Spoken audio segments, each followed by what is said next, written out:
इस फिल्म की शुरुआत एक टाउन को दिखाने से होती है जहां हर कोई करिसमीस मीना रहा था। यहाँ एक आदमी को इसका बॉस काम पर बुला लेता है। इसकी बॉस का नाम हेनरी था। असल में इसका बॉस हेनरी काम को लेकर बहुत सीरियस था और वो इस टाउन में एक माल बनवाना चाहता था, जिस मकसद के लिए उसने यहाँ की बहुत सारे घर खरीद लिए थी, सिवाय एक ही, जो घर एक बड़े आदमी का था जिसे भी खरीदना बहुत ज़रूरी था। इसलिए हेनरी इस आदमी जो इसका वर्कर था इसे लेकर बड़े आदमी के घर जाता है। दोनों बड़े आदमी को काफ़ी मनाते हैं कि वो अपना घर बेच दे, पर बड़े आदमी ने ये कहकर मना कर दिया कि बरसों से मेरा पूरा ख़ानदान यही रहता आया है, मेरे बाद में ये घर अपने पोते के लिए छोड़कर जाना चाहता हूँ। तब इसकी ये बातें सुनकर हेनरी और इसका वर्कर यहाँ से चले जाते हैं।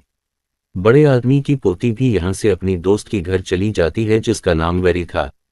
उसकी जाने की वक्त बड़ा आदमी जब अकेला था तो तभी दरवाजे पर दस्तक होती है, पर अगदम से सुनो मैन की अंदर से एंजल नाम का कातल बाहर निकलता है जिसने सफ़ेद रंग की कपड़े और मास्क पहना हुआ था। वो बड़े आदमी पर हमला कर देता है, उसे नीचे लिटा कर चाकू से उसका गिला काट देता है। तेजी से उसका खून बहने लगा और मौका पर इसकी मौत हो जाती है। बड़े आदमी की पोती जब अपनी दोस्त विनी के घर आई तो ये दोनों पार्टी में चली जाती हैं। यहाँ पता चला कि विनी उसी वर्कर की बेटी है जिसे हेनरी अपने साथ लेकर बड़े आदमी के घर गया था। तभी वेनिंग कुछ दूरी पर एक लड़की को बैठा हुआ देखती है जो काफ़ी उदास लग रही थी। इसे कोई भी बात नहीं कह रहा था। लड़की का नाम बर्नी होता है। वेनिंग इस लड़की की तरफ हेलो कहकर हाथ हिलाती है। तभी पार्टी में वेनिंग का भाई भी आ गया। बर कुछ देर बाद अपनी दोस्त के साथ वक्त गुजारने पेड़ों के पीछे चला जाता है, लेकिन अचानक इन्हें अजीब सा शोर सुनाई दिया क्योंकि यहाँ पर एंजल किलर आ गया था, इसलिए दोनों यहाँ से चले जाती हैं। वेनिंग की दोस्त भी अपनी दोस्त के साथ वक्त गुजारने के लिए उसे साइट में लेकर चली जाती है, पर उसने देखा कि मेरी दोस्त की मुंह से खून आ रहा था, जो देखकर वो बुरी तरह डर कर पीछे हट जाती है। उसने देखा कि एंजल ने मेरी दोस्त की गर्दन में बड़ा सा कैंडी केन घुसा दिया है जो इसकी मुंह की आर पार हो गया और इस तरह इसकी मौत हो जाती है। यही रहकर विनी की दोस्त काफी डर गई, अपनी जान बचाने के लिए जल्दी से यहाँ से भाग गई। तब तक एंजल भी यहाँ आ गया था जो भी इसके पीछे भागने लगता है। वो उसी पकड़ के चाकू से मारने की कोशिश करता है, लेकिन अपने बचाव के चक्कर में चाकू उसकी बाजू पर लग गया और वो पल के ऊपर गिर जाती है।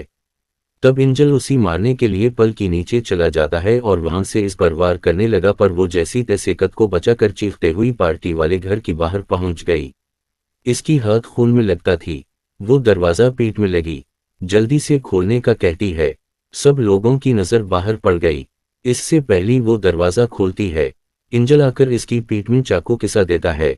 ऐसा करने की बात भी वो नहीं रुका, बार बार चाकू से इस पर वार करता रहता है। ये देखकर सारी लोग काफी डर जाते हैं, पर विनी हिम्मत करके अपनी दोस्त को बचाने के लिए फौरन दरवाजा खोलकर बाहर आ गई। लेकिन तब तक काफी देर हो गई थी, इसकी दोस्त ने दम तोड़ दिया था और अब अचानक एंजल आकर विनी को पकड़ लेता है। इसे भी चाकू से मारने की कोशिश करने लगा, लेकिन अपना बचाव करते हुए विनी का कैमरा टूट जाता है। वो एंजल की मुंह पर मक्का मारकर जंगल की तरफ भाग जाती है। जंगल में अगर वो एक पेड़ के पीछे छिप गई, एंजल भी इसका पीछा करते करते आ गया था। जल्दी विनी को ढूंढ लेता है, इससे पहले चाकू से इस पर वॉल करता या विनी का भाई अगर एंजल को धक्का देकर साइड में गिरा देता है और अब वो एंजल से लड़ने लगता है। एंजल विनी की भाई को जोर से टांग मारकर साइड में गिरा देता है, पर जैसी तैसी उसने कद को संभाला और ये दोनों बहन भाई बचकर यहाँ से भागने लगते हैं। पर एंजल बहुत चालाक था, वो विनी के भाई को पकड़ के फिर से चाकू से इस पर वार करने की कोशिश करने लगता है, लेकिन ठीक वक्त पर विनी ने एक तारसी करंट एंजल को लगा देती है, जिस वो तरपनी लगा वहीं गिर जाता है और इस तरह इसकी मौत हो जाती है। विनी जब एंजल का मासिक उठाकर देखती है तो उसने पता चला कि ये तो मेरी डैड का बॉस है, यानी हेनरी, जिस ये सबको काफी बड़ा झटका लगता है। यहाँ से कहानी सीधा 1 साल के बाद के दिखाई गई, जहाँ विनी का भाई अब अपने डैड के बिजनेस में उनका हाथ बटाता है, पर विनी अभी भी इस हादसे से बाहर नहीं आई थी। वो आज भी अपनी दोस्त को याद किया करती है। तभी इसके पास मैसेज आया कि जिस यूनिवर्सिटी में उसने दाखिले के लिए फॉर्म भरा था वो रिजेक्ट हो गया है, जिससे विनी की उदासी और बढ़ जाती है। एक दिन जब वो सड़क पर जा रही थी तो उसे हेनरी का भाई मिलता है। वो विनी को पकड़कर इस पर काफी गुस्सा करता है, फिर धमकाने लगा कि तुमने मेरे भाई को मारा था ना, अब देखना मैं इसकी मौत का बदला तुमसे लेकिन रहूंगा। कुछ देर के बाद विनी के पास इसकी दोस्त का मैसेज आया जो उसी करसमीस पार्टी में आने का कहता है, इसलिए वो भी फौरन निकल जाती है, जहां इसका दोस्त तो उल्टे सीधे बहाने बनाने लगता है और इसकी दोस्त कह देती है कि हम दोनों का ताल्लुक है और ये पिछले 1 साल से चल रहा है, मगर अब मुझे इस बात की खुशी है कि अब सबको पता चल चुका है। ये सुनकर विनी को बहुत बुरा लगा और वो पार्टी छोड़कर चली जाती है। मुठे करने के के लिए एक पल के ऊपर आकर खड़ी हो गई। तभी अचानक वो आसमान में अजीब तरह की चमकती हुए रोशनी को देखती है। काफी हैरान हुई, दुखी थी तो ये भी सोच रही थी कि काश मैं पैदा ही ना होती। इसकी इतना सोचते ही अचानक वो रोशनी वहां से गायब हो गई, पूरे टाउन की लाइट पे चली जाती है। अचानक वो एक आदमी को तड़पता हुआ देखती है, क्योंकि इसकी आंख में चाकू घुसा हुआ था। असल में उसे और किसी ने नहीं बल्कि एंजल ने माना था। ये देखकर विनी काफी घबरा गई, जल्दी से वहां से भागकर एक गाड़ी के पास आ जाती है। गाड़ी का कानच दौड़कर इसकी रेडियो से पुलिस को कॉल करने की कोशिश करती है, पर तब यहाँ हेनरी का भाई आ गया जो अब पुलिस बन गया था। लेकिन हैरत, वो यहाँ विनी को नहीं पहचानता कि ये कौन है। विनी को भी कुछ समझ नहीं आती। हेनरी का भाई बताता है कि एंजल लोगों को मारता आ रहा है। ये सुनकर विनी कंफ्यूज हो गई कि ये कैसे हो सकता है,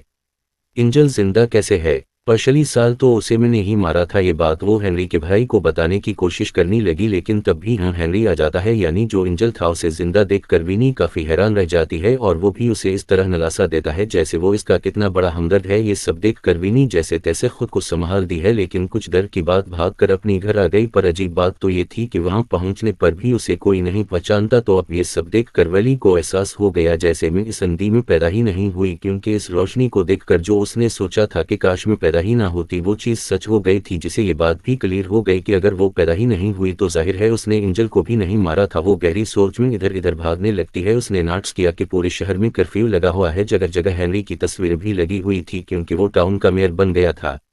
साथ ही हेनरी ने वो शॉपिंग मॉल भी बनवा लिया था जो वो बनाना चाहता था। जिसके बाद विनी एक क्रिसमस पार्टी में जाती है। एक कमरे भी गई जहां उसी पिछले साल की पार्टी की तस्वीरें लगी हुई देखती हैं, जिनमें से विनी की तस्वीर गायब होती है। इससे ये साबित हो रहा था कि वो वाकई इस दुनिया में नहीं आई थी। अब बाहर खड़े दो दोस्त दिखाए गए मौका देकर एंजल आया और अपनी कलहारें लेकर लड़के को मारने की कोशिश करता है। लड़का अपनी बच्चों में अपनी पास पड़ी हर चीज उठाकर एंजल को मारने लगता है, पर उसे कुछ नहीं होता।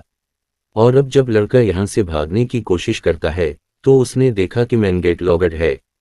एंजल ने उसे पकड़ लिया, कलहारे से वार कर देता है। तब लड़का भी गमले को एंजल की तरफ फेंके मारता है और वापस घर के अंदर पार्टी में जाने की कोशिश करता है, पर दरवाजा लॉक था। साथ ही म्यूजिक भी इतना पीसता कि कोई भी इसकी आवाज नहीं सुन पाता। उसी बीच एंजल इसके पास पहुंच गया, कलरी से वार करके इसकी जान ही नहीं देता है। बार बार उसे मारता रहता है, जिससे खून चारों तरफ नहीं चाहता है। कुछ चल की बार लड़के की दोस्त बाहर आए। अपनी दोस्त का कटा हुआ सर बर्फ पर पड़ा हुआ देखकर वो सारे लोगों को कहती है कि इस तरह की परेशानी वाली माहौल में चुपचाप नहीं बैठना चाहिए, बल्कि सबको अपनी अपनी हिफाजत के बारे में सोचना चाहिए। जो कहकर वो बढ़नी को अपनी साथ लेकर निकल जाती है। ये दोनों अब बढ़नी के घर आए, जहां विनी को पता चलता है कि बढ़नी भी मेरी तरह का दिल पर नजर रख रही है। उसे बताती है कि जितने भी बच्चे मारे गए हैं उन सब की मॉम डैड बिजनेस किया करती थी। बच्चों की मौत की दिख ने इन सबको बर्बाद कर दिया। जैसी देरी देरे हेनरी ही पूरे टाउन का अकेला मालिक बन गया। पर अचानक ही एंजल खिड़की तोड़कर अंदर घुस जाता है। इसे देखकर दोनों लड़कियां जल्दी से बाहर जाने लगी, पर दरवाजे पर एंजल खड़ा था जो इन्हें रोककर विनी को पकड़ लेता है। उससे पहले वो इसके साथ कुछ करता, विनी उसकी बाजू पर काट कर टेबल पर उसी झटका दी लेती है और ये दोनों लड़कियां जल्दी से यहाँ से बाहर भाग जाती हैं। अचानक आसमान में फिर से वही चमकदार रोशनी देखने नुकती हैं जो पहले भी वनी को नजर आई थी। इसे देखकर बढ़नी वनी को बताती है कि यहाँ से इस रोशनी का देखना कोई मामूली बात नहीं है, जरूर इसके पीछे कोई मैसेज छुपा होगा। जिसके बाद ये दोनों यहाँ से निकलकर मूवी थिएटर में आ जाती हैं। सुबह ये दोनों ढेर सारे नोटिस देखते हैं जिन पर आसमान में चमकने वाली इस रोशनी की कहानियां लिखी हुई थीं, जिन्हें पढ़ने से दोनों को यकीन हो गया कि वनी के इस दुनिया में आने की वजह ये रोशनी ही है। मगर जल्द ये रोशनी धंधली होने वाली है, इसलिए विनी को जल्द से जल्द अपनी दुनिया में वापस लाना होगा, वरना वो हमेशा के लिए यही अटक कर रह जाएगी। छोड़ा और छानबीन करने पर दोनों लड़कियों को पता चला कि एक बार फिर विनी को हेनरी को मारना होगा, जो करने की बाद ही वो यहाँ से जा सकती है। पर उसके लिए विनी को किसी ऐसी इंसान की मदद चाहिए थी जो इसकी बहुत करीब हो, इसलिए ये दोनों विनी के घर चली गई। पर इसकी डैड विनी को पहचाने से इनकार करके दरवाजे को बंद कर देते हैं। अब बाहर विनी की आंटी आती हैं, तब उनसे बात करके विनी घर का कोई ऐसा रास्ता बताती है जो सिर्फ उनकी फैमिली को ही पता था, इसलिए वो उसे अंदर ले जाती हैं। जहां आकर उसने देखा कि मेरे डैड मेरे भाई की मौत पर बहुत ज्यादा दुखी है। वो यहाँ अपने डैड को अपने भाई की दोस्त बताती हैं और उसकी कुछ पुराने बातें भी अपने डैड को बताने लगीं, जिससे उसकी डैड की चेहरे पर मुस्कुराहट आ गई। पर जब इसने ये कहा कि उसे हेनरी ने मारा था तो इसकी डैड आग बबूला हो गए, गुस्सा करके उसे घर से बाहर निकाल देती हैं क्योंकि हेनरी उनका दोस्त था। पर अब अचानक के एंजल घर में घुसती है। उसने विनी की मां का गिला दबाकर पहले अनसी मारा, जिसके बाद एंजल बढ़ने की बाजू पर चाकू मार कर बाजू चीर देता है। वो डर गई, फिर भी जैसी तैसी ऊपर भाग जाती है। यहाँ विनी को एक फोटो फ्रेम मिला दी से वो एंजल पर हमला कर देती है। सीढ़ियों पर खड़ा होने की वजह से वो लुढ़खड़ाने लगा, सीढ़ियों से नीचे गिर कर भी होश हो जाता है। यहाँ बर्नी और विनी की आंटी बड़े आराम से इस पर से फलांग कर दूसरी तरफ चली जाती है, पर जब बारी आई विले की वो इस तरफ जाने की बजाय एंजल का चाकू उठा लेती है, पर एंजल को मारने से पहले इसका मासिक उठा देती है। इससे पता चला कि एंजल और कोई नहीं बल्कि उसके डैड है, जो देखकर वो काफी दंग रह गई। तभी इसकी डैड को होश आ गई, इसलिए तीनों जल्दी से यहाँ से भाग कर बाहर आ जाती हैं। एक जगह पर आकर विनी ने बताती है कि डैड की आंखें काफी अजीब लग रही थीं, जैसी वो अपने आप में ना होकर किसी और के कंट्रोल में हूं। ये सुन पर विनी की आंटी कहती है कि पिछले 1 साल से इसकी यही हालत है। जैसी तीनों को ये बात पता चलती है कि असल में हेनरी ने विनी की डैड की डिप्रेशन का फायदा उठाया है, मतलब हेनरी उनकी दिमाग को अपने कंट्रोल में करके इन्हें गलत कामों में इस्तेमाल कर रहा है। विनी ये सोचकर काफी परेशान हो जाती है कि अब मेरे पास डैड को मारने के अलावा और कोई रास्ता नहीं है, इसलिए तीनों मिलकर एक पेन बनाती हैं। ये थिएटर की बाहर वाले बोर्ड पर विनी के डैड के लिए मैसेज छोड़ती हैं। लिखा था कि हम अंदर हैं, और सीट पर अपने जगह $3 को बिठा देती हैं ताकि एंजल धोखा खाकर अंदर आए और विनी उसे मार दे। जिसकी बात ये तीनों साइड में छप गईं और तभी इन्हें कोई आता हुआ नजर आता है, इसलिए बर्नी आग बजाने वाली गैस उस पर डालने लगी और विनी अपनी बैट से हमला करनी ही वाली थी कि तब भी इन्हें पता चला कि वो तो असल में विनी की 2 दोस्त हैं। ध्यान भटका एंजल इसकी आंटी की पीठ में चाकू घोंसा कर उसी मार देता है। उसी के साथ थिएटर की लाइट्स भी चली गई, हर तरफ अंधेरा छा गया, इसलिए विनी अपनी पुराने कैमरा से तस्वीर बनाने लगी ताकि उसकी रोशनी में कुछ नजर आ सके। अब तभी उसी कैमरा की फ्लैश लाइट में देखता है कि एंजल इसकी दोस्त को मार रहा है, पर उसी बज बर्नी मैन सोच के पास आकर सोच जैसे ही ऑन करती है, थिएटर में लाइट आ जाती है। विनी के ठीक सामने एंजल था, जिस पर झाड़ू से हमला करके वो उसे पीछे कर देती है और सीढ़ियों में जाकर छिप जाती है, पर एंजल उसी देख चुका था और अब जैसे दोबारा हमला करने के लिए आया, वो टूटी हुई झाड़ू का हैंडल इसके अंदर घसा देती है। उसने काफी सुवर लगाया, जिसे वहीं इसकी मौत हो जाती है। ये दोनों चेक करके कंफर्म करती हैं कि वो मर गया है या नहीं। जब विनी यकीन हो गया तो वो यहाँ से बाहर आकर पल पर आ जाती है। यहाँ विनी फिर से अपने पैदा होने की दुआ करती है, पर कुछ भी नहीं होता। विनी को गुस्सा आ गया और अब वो इस रोशनी पर चलाने लगती है, जिससे वो अपनी शक्ल बदल लेता है, और अब वो रोशनी काफी डरावनी लग रही थी। उसी दोनों लड़कियां समझ जाती हैं कि अभी हमारा काम बाकी है, और वो था हेनरी को मारना, जो मीर के रूप में अभी भी जिंदा था।